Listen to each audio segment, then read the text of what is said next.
Sa gitna ng malamig na ihip ng hangin, sa yakap ng kalikasan at gandang taglay ng Tagaytay City, ating masisilayan ng isang pagdiriwang na sumasagisag sa pag-ibig, pagkakaisa at tibok ng bawat mamamayan. Ito ang Puso Festival, isang makulay at masiglang pagdiriwang kung saan ang bawat galaw ay may kwento at ang bawat indak ay sumasalamin sa puso ng Tagaytay.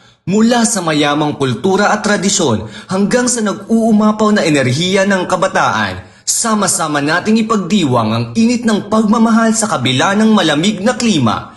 At sa bawat himig ng musika, sa bawat sabayang hakbang, iisa ang sigaw na ating maririnig. Ito ang aming puso, ito ang aming lakas, ito ang aming pagkakaisa. Halina't maramdaman, ipagdiwang at ipakita ang naglalagablab na puso ng pagkakaisa. Maligayang pagdating sa Puso Festival, kung saan ang bawat tibok ay may buhay at ang bawat galaw ay nagiging alamat.